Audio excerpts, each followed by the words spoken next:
আসসালামু আলাইকুম, casual cooking পক্ষ থেকে আপনাদের সবাইকে স্বাগতম। আজ আমি কাঁঠালের বীজের আচার তৈরি করব। কাঁঠালের বীজ দিয়ে আচার কিন্তু খুবই মজা। আমি অনেক মজা করে আচার তৈরি করে আপনাদের দেখিয়ে দেবো। আমরা কাঁঠাল খাওয়ার পরে যে বিচিটা রাখি, বিচিটা একটু খাওয়ার পরে বিচিটাকে আমরা ধুয়ে তারপরে সিদ্ধ করে নিতে হবে। সিদ্ধ করে তারপরে ছুলে নিতে হবে, ছুলে তারপরে মাঝে একটা ভাগ দিয়ে নিতে হবে। আর মাঝে ভাগ দিয়ে নেওয়ার পরে কিন্তু বিচিগুলো একটু হালকাভাবে ধুয়ে তারপর পানি ভালোভাবে নিগড়ে নিতে হবে। আমি কড়াইতে পরিমাণ মতো সরিষার তেল নিয়ে নিলাম, আর আমি 2-3টা শুকনো মরিচ দেখতে পাচ্ছেন ভাগ দিয়ে দিলাম। একটু নেড়ে চেড়ে নিচ্ছি। নেড়ে চেড়ে আমি দিয়ে দিচ্ছি 1 টেবিল চামচ রসুন কুচি আর 1 চা চামচ আদা কুচি।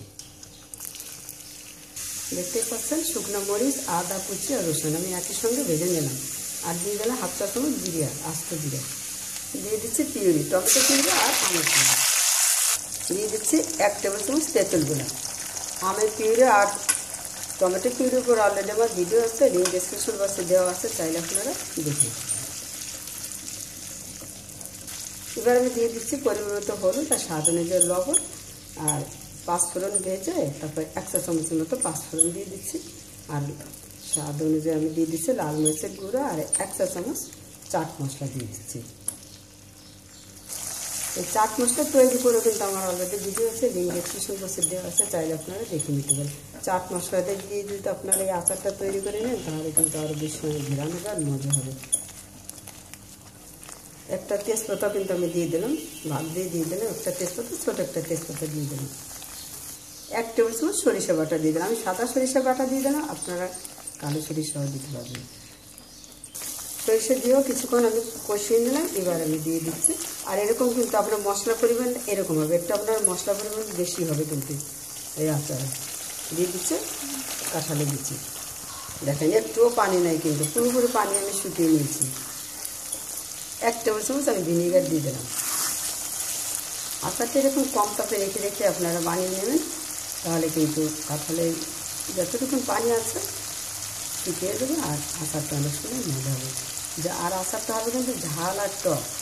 তারপর আমি একটু স্বাদের জন্য একটু চিনি দিয়ে দিচ্ছি। আপনারা স্বাদ দেখে চিনি দেবেন। এই কাঁঠালের বিচি কিন্তু আপনারা পুরোপুরি সিদ্ধ করে নেবেন, আর এমনভাবে সিদ্ধ করে নিতে হবে আস্ত থাকবে কিন্তু সিদ্ধ হয়ে যাবে পুরোপুরি, তাহলে কিন্তু আচারটা ভালো হবে। আপনারা যখন খাবেন তখন পুরোই সুন্দর মুখের ভিতরে মিলিয়ে যাবে এই কাঁঠালের বিচি, আর আচার অনেক সুন্দর মজা হবে আর মশলা মশলা হবে আচারটা। আপনারা কাঁঠালের বিচি আমরা ভর্তা খেয়েছি, কিন্তু আমরা কাঁঠালের বিচি দিয়ে কখনো আমরা আচার খাইনি। তাই আপনারা এই বিচি দিয়ে আচার তৈরি করে খেয়ে দেখেন কতটা মজা এই আচার।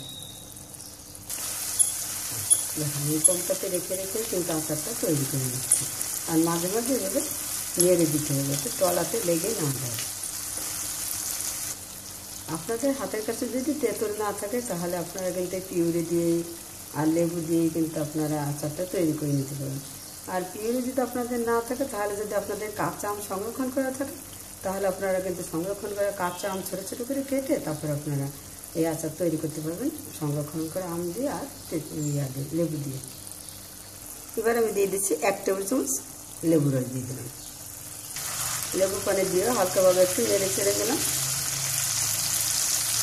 দেখুন আচারটাকে এরকম তেলতে মশলা মশলা হবে আচারটা। আর আমি কিছুক্ষণ আর একটু কম তাপ পুরোপুরি লোটে রেখে তারপরে আমি নামিয়ে নিই।